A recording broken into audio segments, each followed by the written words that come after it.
শুক্রবার জুমার দিন দুপুর 12টা থেকে 2টার মধ্যে আল্লাহ তাআলার একটি নাম 11 বার পাঠ করে আপনি যা চাইবেন তাই পাবেন। প্রিয় ভাই এবং প্রিয় বোনেরা আমার, মনে রাখবেন এই শুক্রবার দিন আপনি যদি আল্লাহ তাআলার কাছে দুহাত উঠে দোয়া করতে পারেন, আপনি যা চাইবেন আল্লাহ তাআলা আপনাকে তাই দান করে দেবেন। মনে রাখবেন এই জুমার দিন এটা খুবই গুরুত্বপূর্ণ দিন। হাদিসের ভাষায় এই দিনকে বলা হয় সাইয়্যিদুল আইয়াম, অর্থাৎ লিডার অফ দ্য ডে। সকল দিনের শ্রেষ্ঠ দিন হচ্ছে এই জুমার দিন।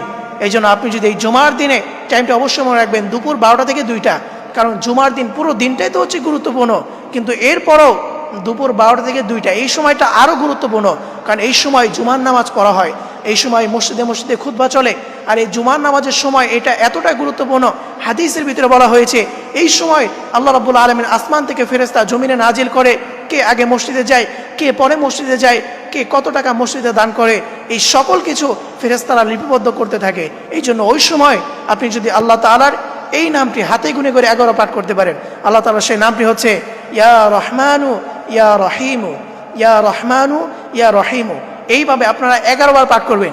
এরপরে আপনি আল্লাহ তাআলার কাছে দুহাত উঠিয়ে দোয়া করবেন, আপনি যা চাইবেন আল্লাহ তাআলা আপনাকে তাই দান করে দিবেন। কারণ ওই সময় আপনি যদি দোয়া করেন তাহলে ফেরেশতারা আপনার সাথে থাকে, মসজিদের ভিতরে ফেরেশতারা পাহারা দিতে থাকে।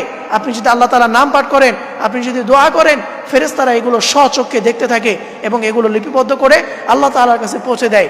এই জন্য আল্লাহ তাআলা এই দোয়াগুলো আপনার কবুল করে নেবে।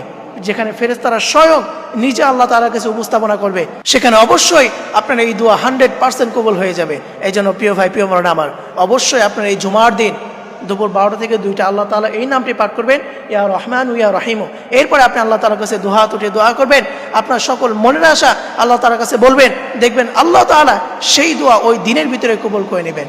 এই জন্য প্রিয় ভাই আমার, অবশ্যই আপনার এই জুমার দিনে এই দোয়াগুলো করার চেষ্টা করবেন। আল্লাহ তাআলা আমাদের সকল ভাই এবং বোনদেরকে এই আমলগুলো করার তৌফিক দান করুন। সকলেই পড়ি আমিন।